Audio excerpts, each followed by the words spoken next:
Hey guys, it's Alec and Dalton here with Strictly Ball Business. We're talking about the NBA. We are in the play-in tournament as we speak, and we are day two. There's a couple of teams that we want to put a ribbon on their season for and talk about what they're going to be next season potentially.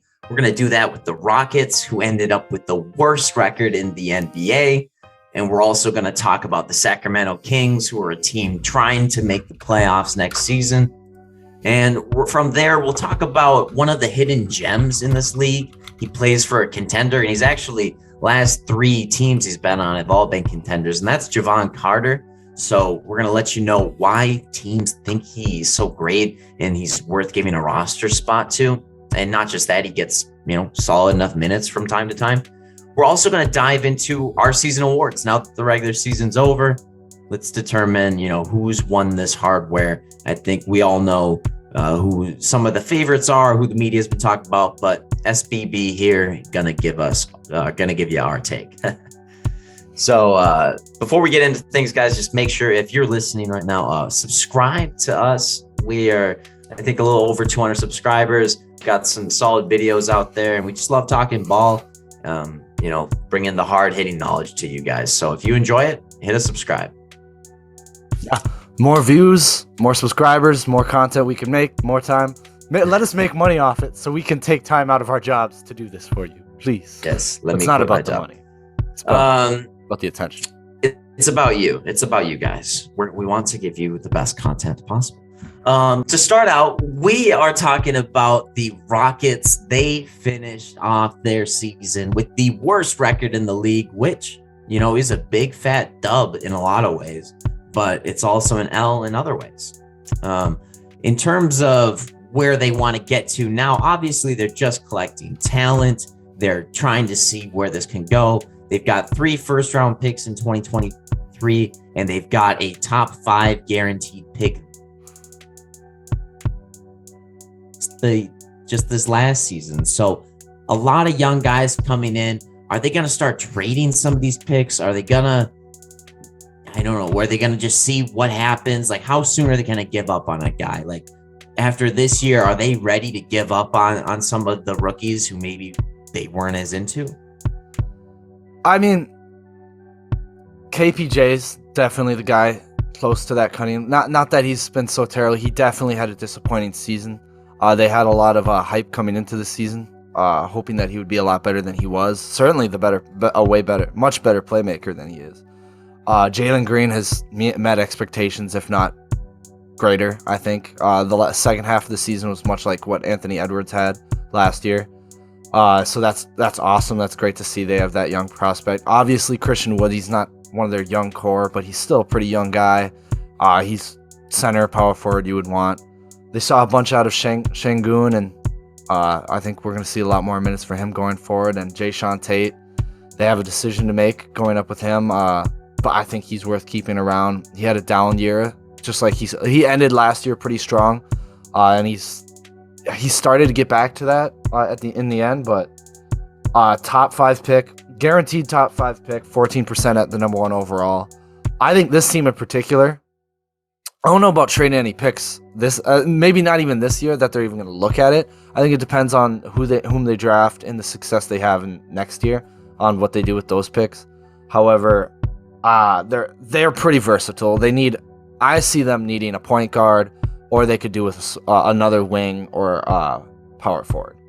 So to play next. Yeah, I mean, is it too early to try and get another good young player on this team? I don't know who's out there is available for them to get, but even maybe trading a first round pick or 2 for a guy like Julius Randle, is that worth it to have a solid power forward here? Maybe a little bit more salary. You're willing to pay that because you have a bunch of young guys on the squad. Does it make sense to do something like that, move the needle a little bit more, or are they simply gonna go super young again next year and like, oh, if we're really bad, get another top pick again? I think this pick, they're going to pull in a star. I think that Julius Randle, assuming everyone's closer to their peak, he'd be a great fit next to Christian Wood, Jalen Green, KPJ. I don't think that's their timeline yet. maybe after next year. But I don't think they're going to be as young going into the next season. I do think they're going to see more value in vets. Like I think Rubio would be a perfect vet. I think he could come in. He's kind of exactly what a guy like KPJ and Jalen Green need. Guy that super smart, show you how to play, show all that stuff he's good at is kind of what they're lacking. And I think he would be awesome. He could get a decent contract from them. I think their biggest, honestly, aside from figuring out who they're going to draft, but they're so versatile, they could draft Paolo, Chet, Smith, Ivy, Murray. They could really pull in any of those guys, and I wouldn't be mad at that pick. I mean, obviously, if they get one, it's going to be Chet or Paolo. But I think their biggest concern is figuring out what to do with John Wall. I think that's I mean, I don't think that's a concern. Like, they know that no one wants him. Like, you're going to have to buy him out eventually. I think you see what you can possibly do this offseason if anyone possibly wants to take a bite at him for anything. But it's not going to happen. They're just going to have to end up buying him out eventually anyway. So to me, that's not a debate. They know, like, what's going to happen.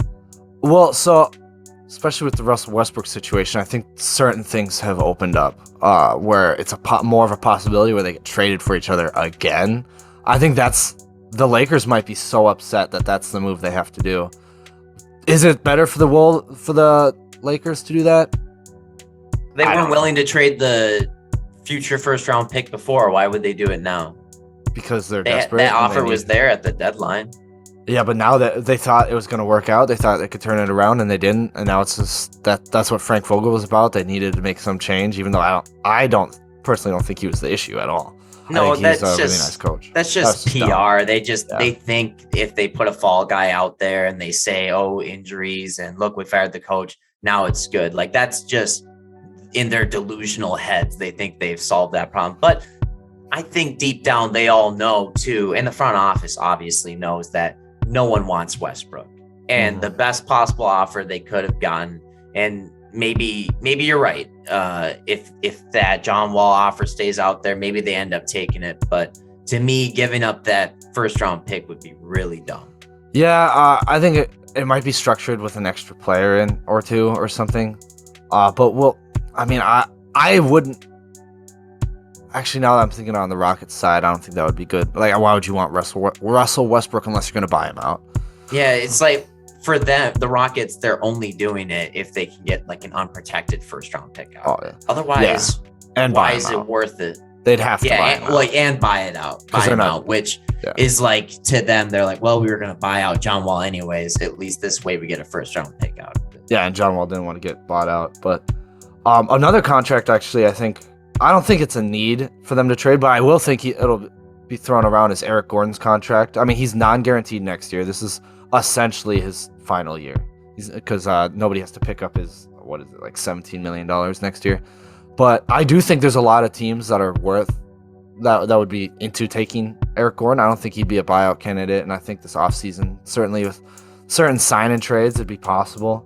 I think I do what you mentioned earlier about a young player pulling him in. I do think Marvin Bagley's worth a look for this team. You know, depending upon who they draft. Yeah, I was thinking one with some talent. Preferably. I mean, like, that's what these rebuilding teams can do. They're like, listen, we have the available minutes. Just come give a try. I mean, who they should throw a contract at this offseason? It makes perfect sense because their coach, Steven Silas, used to coach him, and they really need a ball handler, a guy who can steady their offense. And that's why Jalen Brunson just makes a ton of sense. I mean, I think him on the Rockets would be perfect. You would have, KPJ could come off the bench, maybe try to figure himself out some more, or KPJ maybe he plays at the 2 anyways. But I maybe have Jalen Green at the 2. You've got Sengun at the 4, and you got Wood at the 5, right? I'm not missing anyone, am I? I mean, Jayshawn Tate, but he's in and out. He can be in and out. He can definitely come off the bench. I mean, KPJ in Cleveland, he was a small forward. People forget that. Like, that's what he was drafted as a forward. So he's a wing. He's big enough. He can definitely switch over. And if they think he's good enough to keep starting, I mean, his spark plugginess, could be good off the bench. Oh, yeah. Might be good for him to maybe motivate him some more. You never know. Yeah. But maybe having just another guy who can lead the offense, take that pressure off the guys like KPJ and Jalen Green, probably help them out a lot. And Jalen Brunson has familiarity with Silas, probably knows a lot of plays they're going to run anyways. So I feel like it's a good fit. I think that's a great fit. I think that, like, I never thought about that. That'd be perfect. I would love that for Jalen Brunson. The best version of Jalen Brunson is when Luka's not on the floor. And that's when he's doing the best. He's playmaking. He's doing what he can. And he'll have like a surrounded with shooters. Scorer next to him. Yeah, sure. Like, Jalen's such a great off-ball player. He does not need the ball, and that's one of the biggest pluses I've seen that emerge from this. The only concern is I feel like they wouldn't have the cap to give him the contract, so it'd have to be a sign and trade with either Eric Gordon and some other players, or Christian Wood for Jalen Brunson. I would not be totally... I think in the end, if it comes to that, probably is worth it for Houston, given like the shit that Wood had done earlier this year anyways. Yeah, that's what I was going to say. I was going to say maybe, like, I mean, that'd be a great fit for the Mavs. I would see the Mavs being like, they'd love it, we have Spencer Dinwiddie, so we have a guy who can step in and play the 2 or the 1 or the 2 when Luka's not now in. We get a promising young big who doesn't really have a ton of injury concerns from what we can see. Yeah, who's really like the role they needed from KPJ. I mean, not KPJ, Kristaps. Porzingis, yeah. Where they're like, shoot threes and play defense. Christian can do that better, honestly, than I would say right now, with the especially injuries aside, he's better than Kristaps. That's the hot Facts. take. But I don't know if it's that hot take. Kristaps definitely fell off, and Christian Wood's falling off hard. And I think Wood's just got a lot of potential right now, whereas with Porzingis, he's getting paid huge dollars and he's gotten hurt a ton. And when he's come back, he just hasn't looked the same. So we've kind of moved on from him. That's what we do in the NBA. We move on to what's next. Who's the guy who's going to get good next? Right. But I think, it would make a ton of sense for both teams there. It gets a new change of scenery for Wood. He would probably enjoy and maybe be more motivated to be on a winning team more immediately. And him and Luka would be a great connection, no doubt. But for Houston, I love it just because, Jalen Brunson can lead their offense. Jalen Green doesn't need the ball in his hands as much, like in terms of dribbling the ball, but he can get open more often off the ball. And then you've got some other shooters around there who hopefully going to grow as well. I like a guy like Josh Christopher to hopefully improve again next season after his rookie year here. And I think you try to get in good young players like that. And I don't think like the contract would be too insane where it's like they can't make it happen. No, I don't think the contract would be too insane. But speaking of contracts, so they have 2 extensions that they got to figure out coming up. So Christian Wood, assuming he's not in this trade, he has an extension that he'll be extension eligible this offseason, and so will KPJ. What do you think they're both worth? Christian Wood first. Well, isn't he currently on like a $3 and $57 million? Yeah, this is the last year of his contract. So I think if we're looking at a next contract, I'm thinking if he wants to go long term, I think he can get 4 years and like $72 million. 4 years, 72. Yeah, right now he's on a 341, 3 year 41. Oh, 341. Yeah, I think he could definitely get 472. Maybe he doesn't want that 4th year and he wants to dip back into free agency again. He could definitely just take like a 2 or a 3 year deal and maybe try to prove himself further, because I don't think he's proven himself enough to be like much higher than that. Like, I don't think he's really like a $20 million a year player quite yet, but I certainly think he can get above that. I think he can make eventually in his career make more, but I think it'd be closer to like what the Magic gave Aaron Gordon 3 years ago, which was like, I mean, he essentially $17 million a year for 3 years. Yeah, I think 17. it was like, it's like 3 and 60 whatever. So, or no, 3 and 57. Yeah, I think that makes sense. But I mean, I think you got to keep him around if he's willing to sign the extension. So. Yeah. I would throw the money at him, see what happens. What about KPJ though? I think the most important is how long do you sign him to that contract? Aside from money. KPJ, I would give a short-term contract. I don't know if I could go over 2 years for him. Oh, really? And if I did do 3 years, like the money would just go down. So like if he wants long-term security, cool, the money's going down a bunch. Okay. I would say like maybe 2-year, $33 million deal. 2-year, 33, so making about 15. I was gonna say something like Is that too high, you think? Yeah. I'd say per year. I was gonna say something like 3-year, 36, with a team option on the third year. So that's about 12 million a year. 12. Yeah, makes sense. I mean, I think like his potential is definitely there, and I thought he would just have like a way better season this year than he ended up turning in. But I definitely think the potential's there, and he had a lot of problems to start out his career. It looked like maybe he wasn't even gonna try and stay in the league. So, this is an improvement from that at least. So I'm hopeful to see that he'll improve next year, and maybe with the new contract, we'll see even more motivation. Yeah, but Rockets, it'll be exciting. Can't wait for the lottery. They can't fall out of top 5, so they're gonna get a good player unless they draft terribly. I bet they'll get in the top 3. Yeah, I mean I bet they will. 42% chance of getting in the top 3. Yeah, so I take my odds on that. But let's move on. I mean, Rockets were great to talk about, and I think definitely they're probably going to just be looking for more development next year. We'll see what they do in the draft and free agency. But we're going to move on from that and talk about a hidden gem in the NBA. He has bounced around from contender to contender to contender. And that is Javon Carter, who spent last season with the Phoenix Suns and then the beginning of this season with the Nets. And he's now on the Milwaukee Bucks, where he's carved out a solid role. And you probably ask yourself, like, well, if he's so good, why do people keep trading him? And why does he keep ending up on contenders? It's like this mind-boggling thing.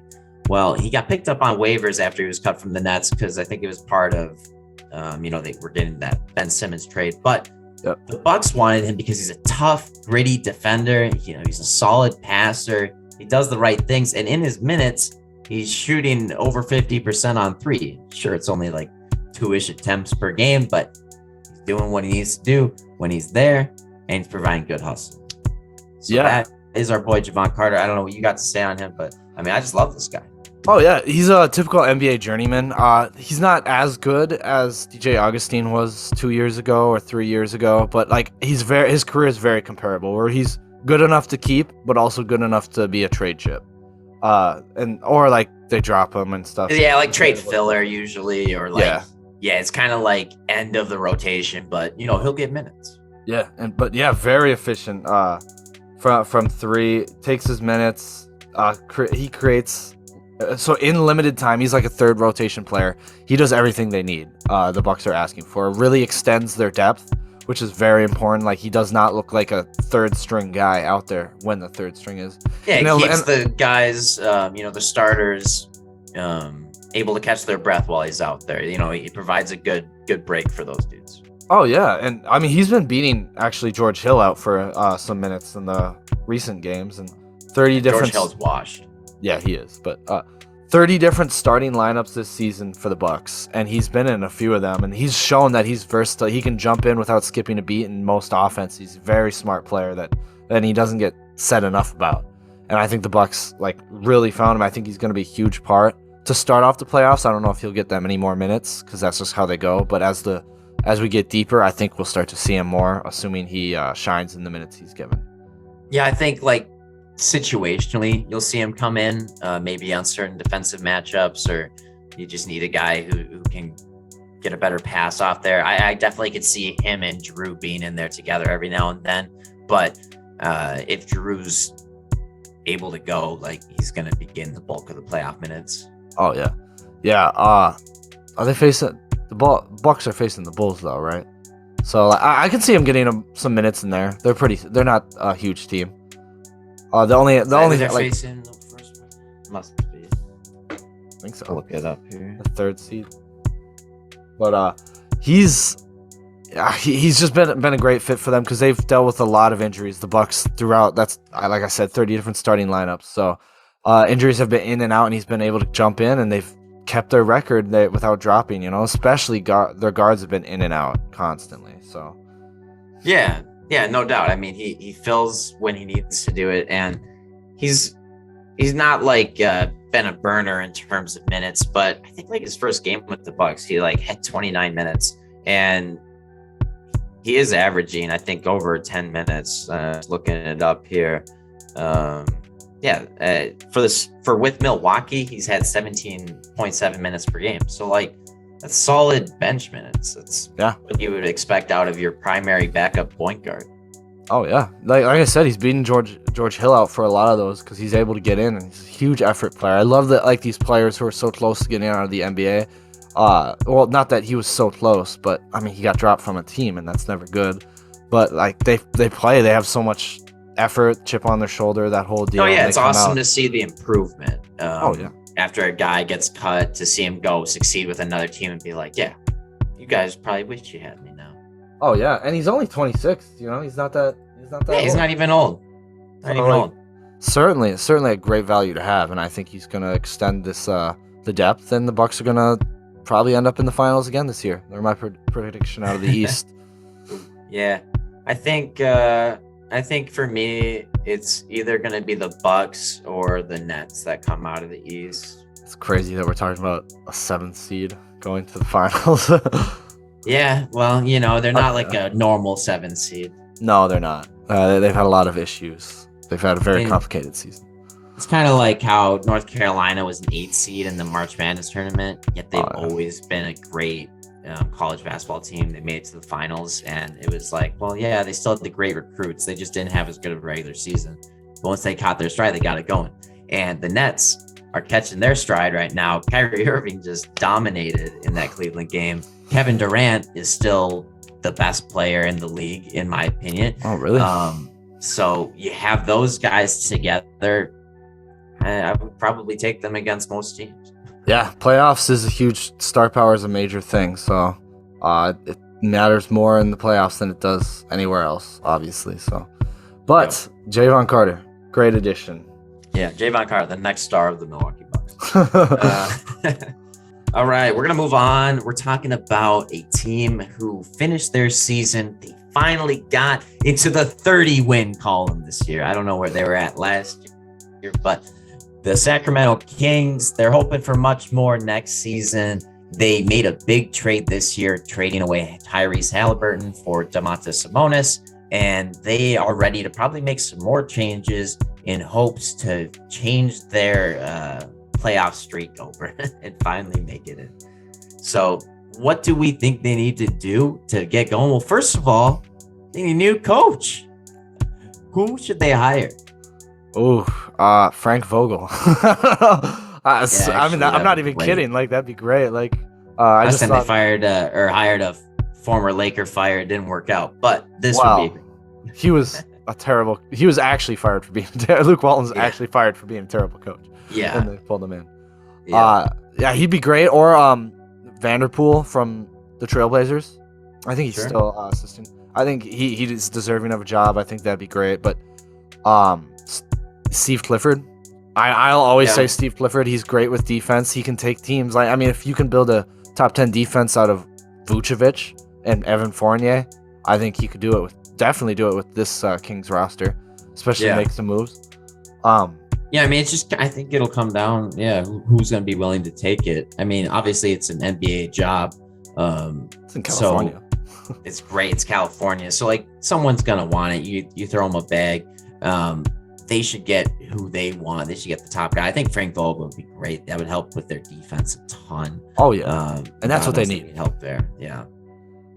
Steve Clifford would not be bad. I only worry with him is he doesn't play the young guys as much. And so I worry with, whoever they draft this year, what happens to him. And if Davion Mitchell struggles, does he get benched right away? I worry about that because I don't think the Kings should just be heavily leaning on Harrison Barnes right now or whatever veteran they're going to bring in. Like Sabonis and Fox, those are your guys.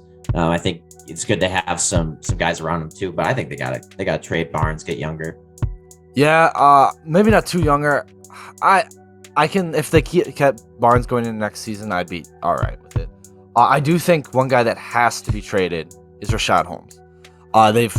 He can't play next to Sabonis. It just doesn't fit, and he's overpaid as a backup center with $11 million a year. I think he's certainly tradable. I think there's a lot of teams that would love to have Rashad Holmes. So I think that's the first thing you got to do. And certainly you can get anything. You can get any piece back for him, DiVincenzo extension, I think you got to bring him back. He's obviously great. Even though I think Davion Mitchell has, in my eyes, has earned that starting shooting guard spot. I mean, he's at the very least been a lockdown defender, and he's the tail end of the season started hitting his shots, he had that stretch where he's averaging 20 points per game. I think that's not what they need out of him. And I think he won't produce that ever in his career as 20 points a game. But as long as he can be comparable from three, create a little, but mainly defend, I think he's a perfect fit next to De'Aaron Fox. I agree. I think it's just improving as a shooter is what you're looking for. But I mean, great defender, so that's what you need next to Fox, and you chose to go with Fox, so you need to have a good perimeter defender next to him. And I think it's just getting a solid guy along the wing outside of him. I mean, I don't know who at the power or at the small forward or the center position that's going to be better. I mean, there's not a lot of good centers out there. I think they're going to have Sabonis play center going forward. I think that's very much a lock. So then what do they do at the forward positions? I assume to get some shooters. I mean, they're projected 7th, and right now on the big boards, they're looking at, like, it would be most likely that they get a guy like Keegan Murray, who would be fucking great for this team. So I think he would be great. I don't think he would start right away, but he can certainly start as a power forward, remember Barnes can play either forward position, so it's really whomever they get that'd be a best fit. Yeah, I mean, I guess I wouldn't hate it if they kept Barnes. Like, he's a solid player. If they can fill in the starting lineup with some young guy next to him, that would be fine. I'm not convinced he's a third option. Is my deal. I think he's a great veteran to have. Think they're leaning too heavily on him. That's what it is. Like, great as a 4th or 5th option, but it's just I don't really believe him as third. Like, if you found a way to upgrade into Jeremy Grant, I mean, that's like your rich man's Harrison Barnes right there. Oh yeah, that'd be awesome. I would love Jeremy Grant, because he can be that third scoring option with Sabonis as either first or second, or Fox. I don't think they've entitled their roles yet as first or scoring. Usually, if De'Aaron Fox is going to be the main playmaker, usually he'll take the second role. But I think one guy that will be super interesting that I think they should really get is Thaddeus Young. I know I always mention him, but he's proven he can play next to Sabonis. He did it with the Pacers, and they were good then. That is to be good. I feel like, it'd be nice to get someone better than him, but he's underrated. He is very solid. He just spent all this year playing on the Spurs for no reason. Like a Bojan Bogdanovic, if he ever got available, that'd be great. That would be great. He would be good. He'd be awesome. Because that's kind of like the ideal fit for Bojan. I think Robert Covington would, especially if they get like a guy like Frank Vogel or Steve Clifford, and they got a Covington he's a good on-ball defender, but he's a great team defender, very much culture defense type guy. And I think he can come in and really help out all these young players and be like, all right, this is defense, especially with the coach behind him. I think that would be awesome. I think that alone would be such a huge impact if they got a defensive-minded coach, a proven defensive coach like Frank Vogel or Steve Clifford, plus a guy like Covington. I think that instantly culture changer would be, having Covington for that would be big. I don't know like how much of a culture changer he is, like where he stacks up with like the Patrick Beverleys of the world, but you need a guy who's gonna be your vocal leader in the locker room, because like you can't just rely on coaches. It's not enough. You saw the difference that was made when Chris Paul went to Phoenix. Yeah, sure, he's a great player, but he's a great coach too. And like players just receive the information way differently from a peer than they would a mentor. We do that in all parts of life. So it's just how it goes. You take it differently. understand some different things, maybe take some moves from them, and you grow together. So I think the Kings definitely at like a Thaddeus Young, I feel like would be closer to a culture changer. But I mean, who else is out there that can really change like the mentality of this team? Because that's what they need. This mentality wise, there's not a lot of. I mean, there's not a lot of like open players that they can afford, so they can get like a high mid-level exception is what I'm looking at. So it's like 6 to 10,000. Hell, they should just even get like one of the Morris brothers. Yeah, I mean, might as well. Fuck it, go for one of them. I did mention some of the bullies. Yeah, I did say it's nice to get some shooters at the very end of it. If you can get a guy like Joe Ingles or Jeremy Lamb, pull them in. You know, they're only going to help your team. Yeah, Jeremy Lamb would be good.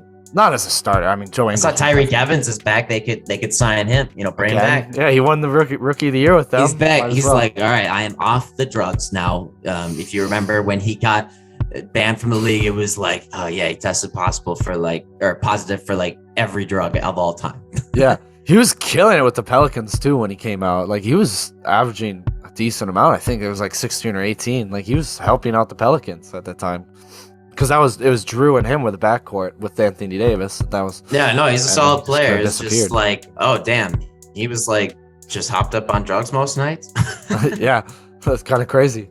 But you know, gotta cope, I guess. But hey, you know, we're happy to have him back in the league, and maybe the Kings should give him a shot. Yeah. My last guy I put down that's interesting. This is more or less assuming they go out and get a few defensive wings or some more pieces like that. Is I think to really help out their bench scoring, I think throw a contract at Dennis Schroeder. I think he would be able to run the offense when they're off. I mean, he would fit well next to DiVincenzo or Davion Mitchell, whomever's coming off the bench. And I think he could excel in the role because that's back into where he really shined with OKC is that 6-man role. And I think he would be fine there. That would be decent. I think it'd be a good veteran, maybe change the culture a little bit. I think it's definitely a good solid guard for them. Yeah. I don't know how much of a culture changer he is, but I know maybe like an Ennis Cantor. Maybe you bring him and Ennis Cantor in. Ennis, yeah. Freedom. Ennis yeah. Freedom. Maybe another guy I had just thought of. Who was it? What would you think if they just went all out there? Like, all right, you know what? We need a third star like player. Mitchell isn't there yet. We want to upgrade. We'll trade what it gets takes to get Colin Sexton. Yeah, so I was considering that. I was looking at it. I was like, you know what? I'm like, I don't think, because he's very much the same player archetype as De'Aaron Fox, and he has the same issues as De'Aaron Fox. They're similar, but I think like Fox is different enough. I think Halliburton would have made way more sense next to Sexton, but can't change the past. I don't think he'd be the best fit. I'm not convinced he would help them win now. I'm not that he's not a good player. This Kings team probably not suited for what they need out of him. Yeah. Maybe, what do you think? Spend more assets on a 3 or just stick with what you got and hope that some of these guys are going to figure it out? I think defense and shooting. I mean, that's like every team could use defense and shooting, but I think if you get a guy like Covington and then you pull in like a Jeremy Lamb, I think that's certainly going to help out. You definitely need people shooting around Sabonis and De'Aaron Fox, who's not the best shooter. If Davion can hit his threes, I think he can get that second spot. Or DiVincenzo. They're both like kind of virtually very close to the same player. One of them has to eventually start hitting their threes efficiently, and then they'll fit in the rotation better. But I think a consistent shooter, very much like the archetype of Seth Curry, but obviously not Seth Curry, but like a guy like Jeremy Lamb, or I don't know how many shooters also in this. Jeremy Lamb. But I think they're going to have a really busy offseason. I'm super curious who they could get for Rashad Holmes. Maybe they can, $11 million, that's enough if they add it. Maybe they could get another star that maybe like wants to leave or something, like put together Barnes and Rashad Holmes, see what you get. A bunch of picks. A bunch of picks. Whatever picks you got to do. Bradley Beal. Bradley Beal, anyone? Anyone? Bradley Beal? Yeah, I don't think he wants to go to the Kings. I think Bradley Beal's going to give it another year. He's like, all right, you got me, Kristaps. We'll see what happens here. And then he's going to give it another year, and then another year, and then another year after that. Then eventually he's going to retire. It's going to get to a point eventually where Washington's like, well, no, we don't want you anymore. And he's like, wait, what? And he's going to be like 37. He's like, all right, now who want me? Like, no one. No one. Crickets. All right. Well, let's move on. We got our last topic here. We're gonna predict our season awards, or we're making our season award picks rather. So starting off with MVP, the top three guys in my mind, I think in everyone's mind, obviously, is Nikola Jokic, Joel Embiid, and Giannis Antetokounmpo. It just depends on where you have them ranked from there. But in my opinion, it's Nikola Jokic. He's just dominated in every statistical category. He's the first guy to 2,000 points, 1,500 rebounds, and 500 assists in a season. So, I mean, just incredible. Like, the fact that he is averaging 8 assists as a big man is insane. No one else has their hands in the pot of their team as much as Nikola Jokic does. I don't know how much further you want me to go in on him, but why don't you let me know who your MVP pick is? Yeah, I know all three same guys. My MVP is different, and it's nothing against Jokic. He's great, certainly accomplished something great, but Giannis is my MVP. Might be a little bit of favoritism too, but not so much. Like I wasn't thinking he was my MVP until like this last stretch where they've had all these tough games, and he showed he was the best player on the court every game because he turned out and they won every important game. And to me, like, that matters so much, just like record. And I know it's not essentially Jokic's fault, their record, because the best two players have been injured. Second best player all season really he had to deal with was Aaron Gordon. His team would not be in the playoffs right now if he they wasn't wouldn't. playing. So. I'm also not convinced though that the Bucks would be in the playoffs without Giannis. They're everything. Granted, they've built the entire team around him. Every asset is directly to help Giannis, but he's just showed that he didn't get the MVP. It wasn't considered for the MVP last year just because of the stupid reason that they're like, I don't think he can win it in the finals. He literally did it, and now it's kind of opened the door for him to get MVP again, and he's shown that he is the most valuable player. He's had the ball in the hands, wanted it, and like, granted, he hasn't reached the statistical feats of Jokic, but he does a lot of the same thing. Definitely the best defensive player out of those three, by far. I mean, that's huge for MVP. Like, he averages, what, six assists a night? Close to? Giannis? Yeah. Yeah, he averages over 6. There's like 6. Yeah, so I'm not as far off as Jokic, but he's my MVP.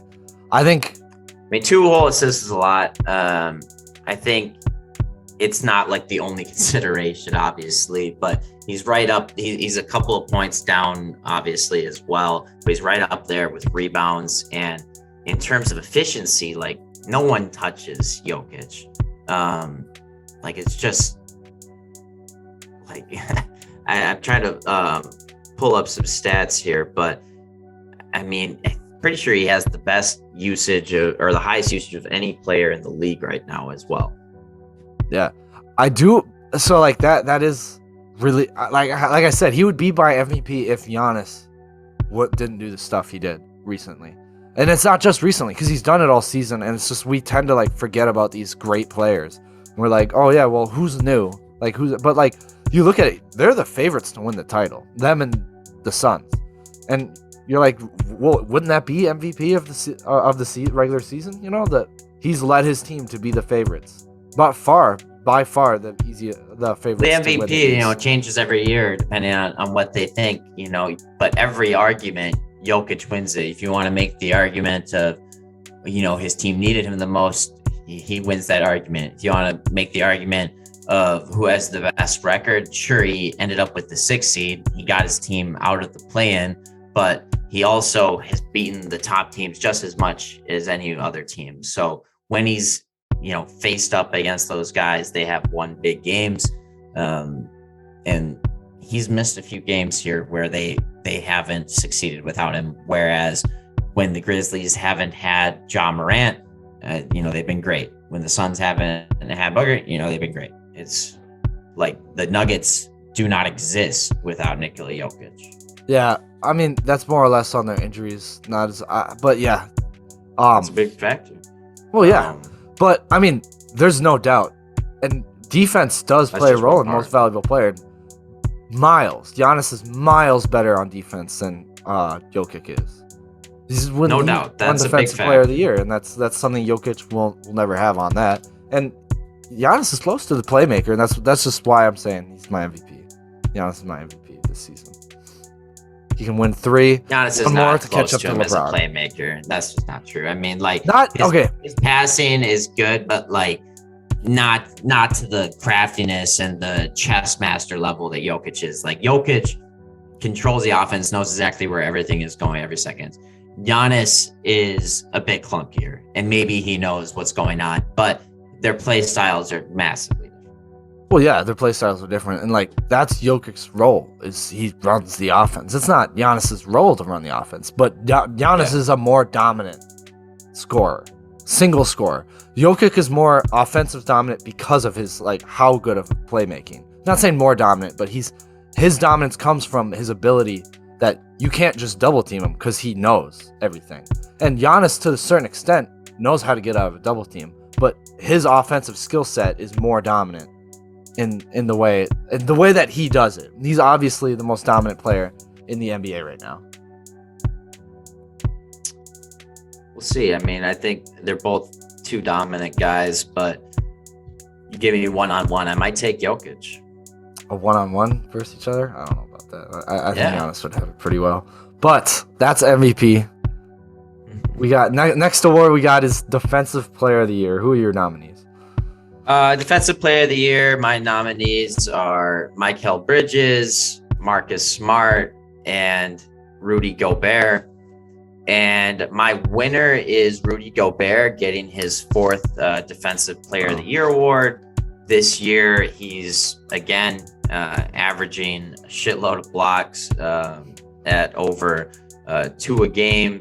And he's also not fouling a whole bunch, so he's staying in the game. He anchors that defense. He just averaged his career high in rebounds this year as well, which obviously doesn't always tell the whole story of defense, but he's right there cleaning up. Those guys are not getting second chances if you're playing against the Jazz. And if you're trying to run up against this guy, he's shutting you out.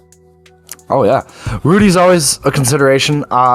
I had all those guys, but I also had Giannis as one of my nominees. You can't have 4, but he's always in there. He's always up there. Cheated. Well, is Giannis your winner? Smart was my 4th. Like, I considered Smart when I was doing it, but it was Giannis, Bridges, Gobert. But Bridges is my guy.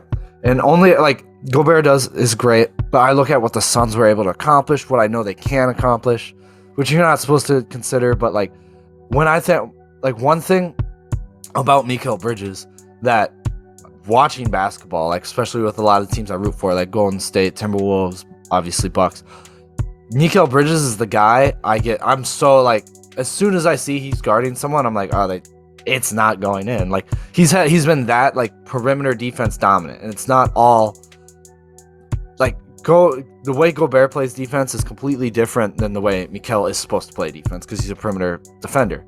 And I think what he's done from the perimeter without a guy like Gobert, like Ayton's good, and Ayton has certainly increased in defense. But I think Mikal's effect on that team it's really, like, him along with what Chris Paul does. It's insane. And I think he's deserving of Defensive Player of the Year this year. Yeah, I mean, I think there's a good chance that Bridges could win it or Marcus Smart, simply because there's voter fatigue with Rudy Gobert and big men in general. Yeah. Bam Adebayo is also a guy worth consideration. Injuries probably left him out. Yeah, injuries kind of the big thing for him. I think if he played more, he'd definitely be more cemented as a favorite potentially. But it's just tough with Rudy Gobert when his team was one of the best defenses in the league. He's getting a ton of rebounds and blocks, and it's the same thing. It's been the last couple of years when he's won the award. So it's like, well, if he won it with, like, worse stats, how can he not win it this year? Yeah, it's just what Mikal has done solely from the perimeter defense to affect their defense, I think is so hard to do, and he accomplished it. And that's why I'm putting him over Rudy Gobert. Not because I don't think Rudy Gobert deserves it, but what he's done from the perimeter, his style of defense, he has played better than Gobert's style of defense. And the Suns are a top defense as well. Yeah. No, I mean, they're great. The Suns have tons of great defenders that help Mikal outside of just having like them not having a Rudy Gobert, but they do have Ayton, who's good. But they've also got good guys on the perimeter that helps Mikal Bridges, so he doesn't have to pick up the slack of shitty teammates too often. Right, but that's not his role. Isn't to like help out as often. Yeah, but that's other guys' role in the league. You know, that's Rudy Gobert's role. That's Gobert's role. That's Marcus Smart's role. Like that is a lot of guys' role because it's not easy to find good defenders in this league or find guys that lockdown play well defenders. In the system. But great reason why you got lockdown elite defenders here growing well in Phoenix is because of who they have running the show. Yeah, Monty's great. But let's move on to the most improved award. I feel like this is probably like the biggest like gray award where it could so many guys could get mentioned, and really there's no clear front runner, I don't think. But who do you have most improved? I have Darius Garland here. He improved from 17 to 21 points per game. Other guys that could consider are John Morant and Miles Bridges. Mm-hmm. But I give it to Darius Garland because he helped pull Cleveland out of the gutter. They made it to the playoffs first time without LeBron.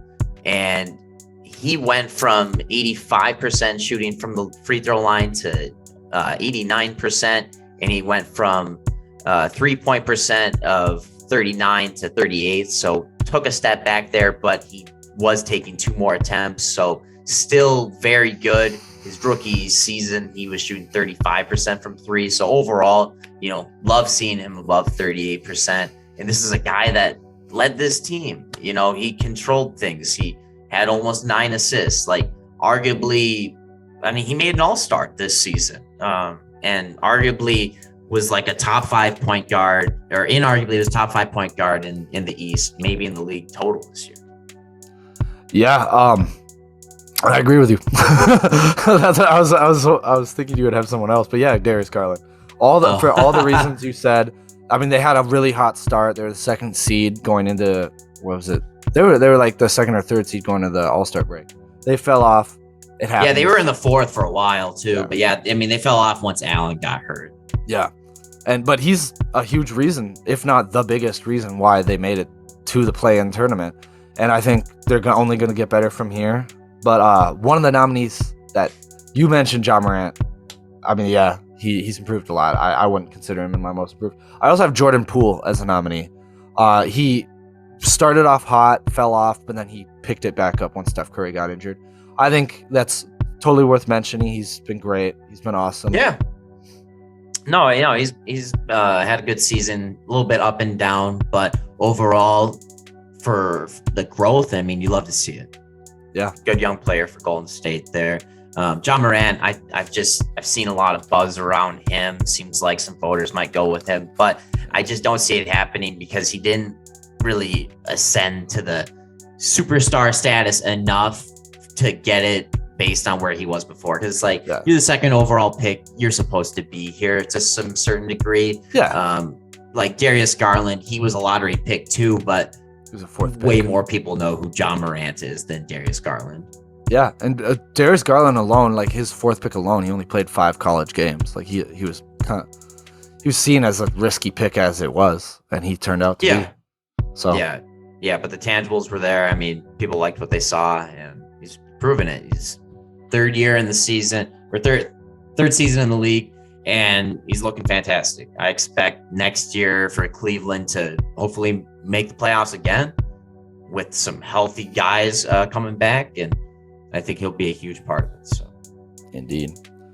To get to the next award, I'm pretty sure I know who you're gonna vote here. But Rookie of the Year nominees, I already know who you're picking. But who's your nominees?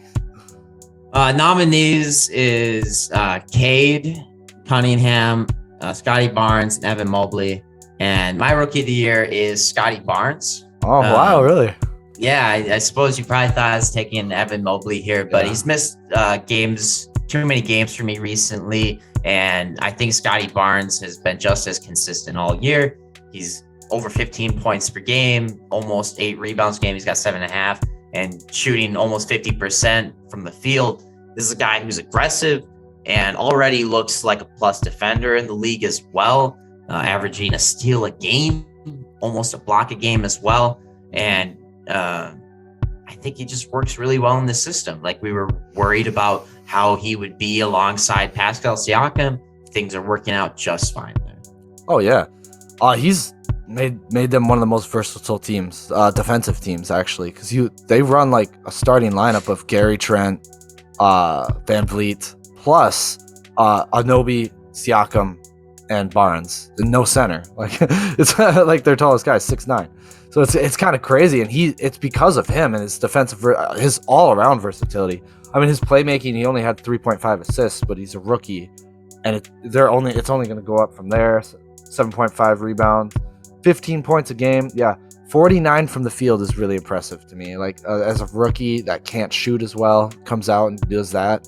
I think that's awesome, and I think he's a huge part of why they're back in the playoffs.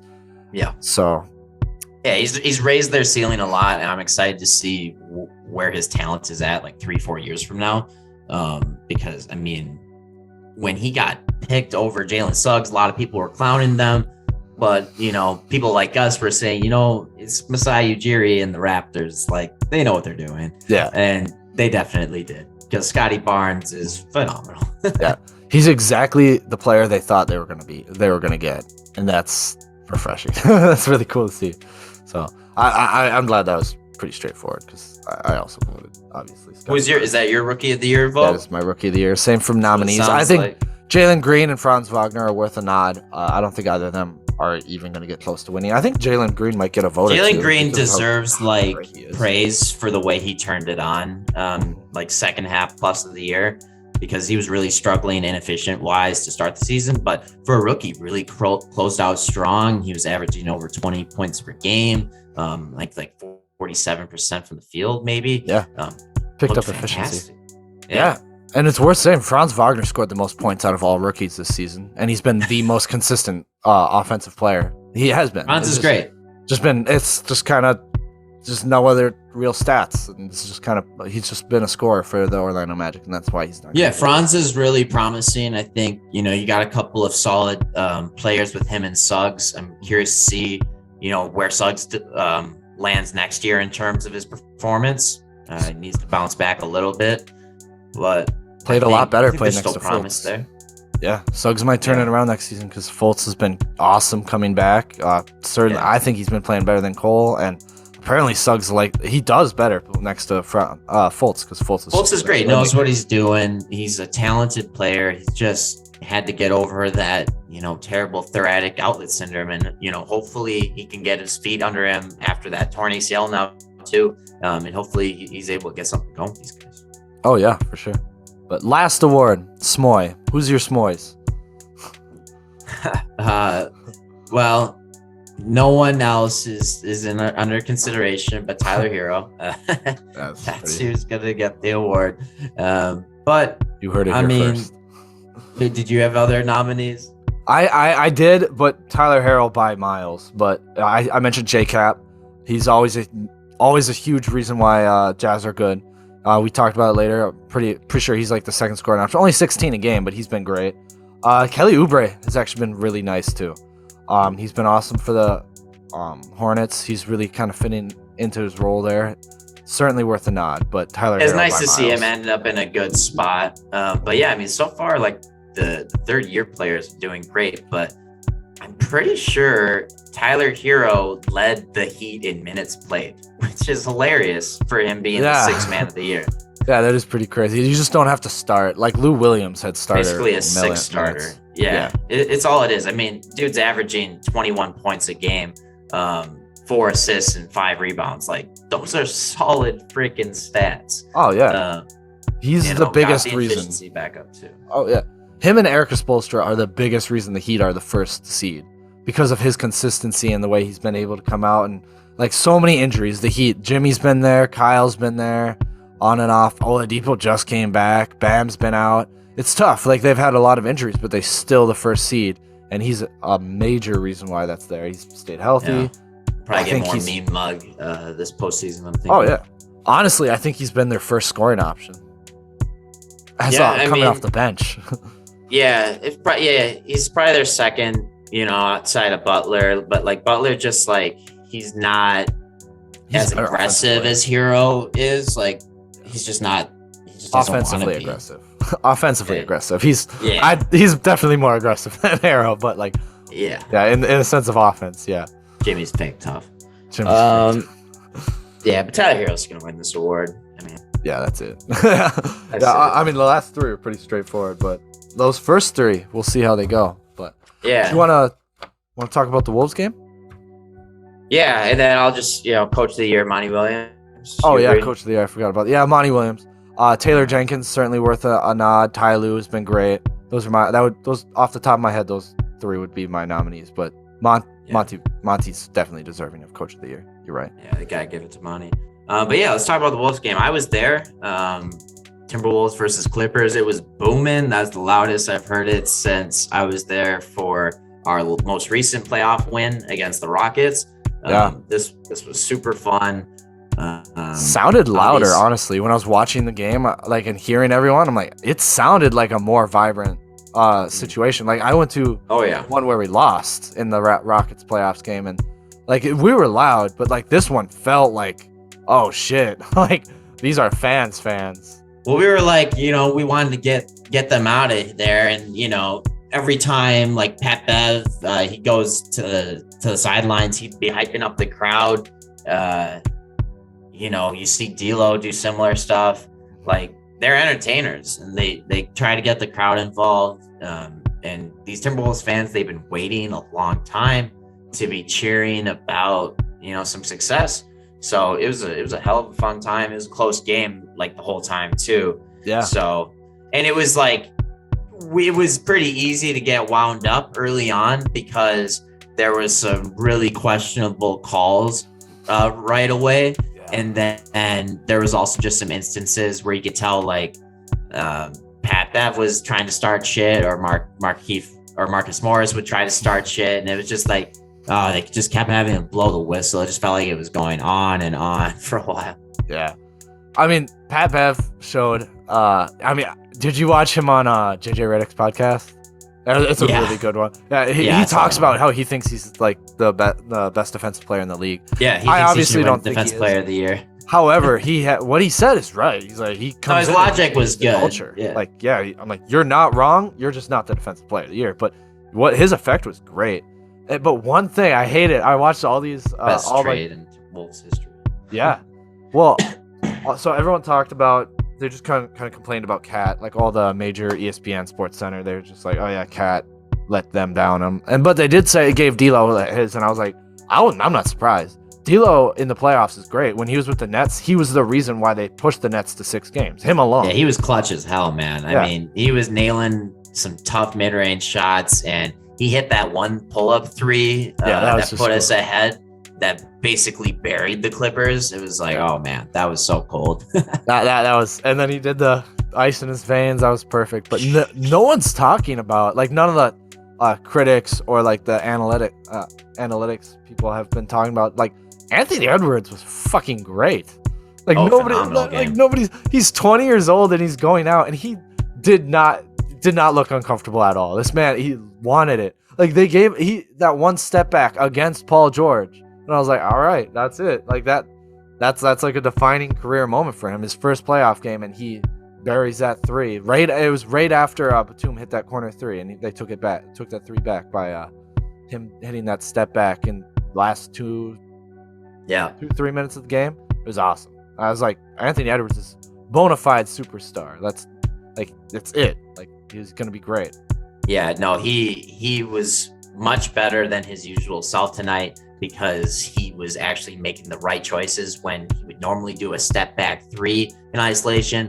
He was faking guys out, and he was driving to the rim and getting some good shots. So he was efficient, and like he was keeping us alive. And yeah, he had that one dunk that really energized things even some more. And him and Pat Beverly are such a great connection because their energy bounces off each other. And awesome. It keeps everyone aggressive when you see that going, when you see your best young player being as aggressive as he is. Yeah. And shout out to Naz Reid, honestly. He came in like most of the second half and he was able to hold it down. Him and Jared Vanderbilt both played minutes at the center with Cat out, and they did a fantastic job. No, that's true. Yeah. It was awesome to see those guys step up because like Cat barely played. Yeah. No, yeah. And they did a great job. And I think that was awesome. I will say, Naz hit a couple shots. I don't think they're going to get blown out. I still think the Timberwolves have the best chance out of all the play-in teams to beat the Grizzlies because of all the talent they've had. And they've showed, they're like, hey, we have a big three. Like, there's three of us. And even Malik Beasley hit a shot. So they certainly have the tools to beat the Grizzlies. He's the X factor. I mean, I wanted to face the Grizzlies rather than the Suns or the Warriors. That's for sure. So I'm glad that's who we ended up getting. We won the season series against these guys. They are beatable. Like, obviously they're really good, but the Wolves are pretty good too. They 30 and 15 in the last 40 games. Yeah, put it in a vacuum. You have no idea what can happen. Oh yeah, and I will say I think Cat is going to have so much struggles with the Grizzlies with Jaren Jackson and Steven Adams. He struggled against Zubac. Whatever, but I don't expect it to hold up for a whole series that he's going to struggle. I mean, he's going to have to figure out the following thing. That's where the real problem is, because he doesn't get into a rhythm when he's doing that shit. Granted, Steven Adams isn't that much of a offensive. He doesn't draw that many offensive fouls. Neither does Jaren Jackson. They're pretty straight, tough guys. Johns might be able to stay into the game longer. Yeah, he does have issues with very physical players like that. So we'll see if he overcomes it into the playoffs. That's the biggest thing. I think Anthony Edwards will be a massive factor, and I think that Pat Bev is just licking his chops. He's ready to, because he's going to defend Ja. And the Wolves have done amazingly. Out of all their series, they've held Ja to 20 points. That doesn't sound amazing, but the way Ja plays, in all 4 games, they held him. His average is 20 points, and I think that is the biggest factor that everyone's sleeping on. Like, if you can stop Ja, the rest of the Grizzlies are great, but you're asking all of them to beat you in a playoff setting. And a lot of times, like, this is Desmond Bane's, like, it's not his first playoff series, but we'll see. This is first in the role he has. Jaren Jackson's been injured. We'll see how they do. It's a very young team, certainly beatable. Yeah, you never know. I mean, this Grizzlies team is improving. Sure, they had a great regular season. But other than this, they've made the playoffs like once in the last few years. But obviously their new nucleus. Yeah, last year they did it by beating the Warriors to get into the playoffs. But I think it's as close of a series as any of them are going to be. Yeah, I say at least 6 games. But I think if it goes to 7 games, I really couldn't tell you who's going to win. Yeah, it'll be a fun series. We'll see. Wolves got to try to steal one on the road here. First game is Saturday, so see how it goes. Hell yeah. But yeah, we're going to throw a wrap on this one. That is strictly ball business. If you're still listening, subscribe down below. We appreciate any listeners, and we just love talking basketball, baby. It's the best sport in the world. Yes, sir. Yes, sir. Like and subscribe. Right. Help us out.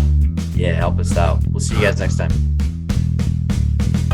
Hey guys, be sure to like and subscribe us. We're strictly ball business. We strictly talk NBA. We love it. You love it. So let's get above it.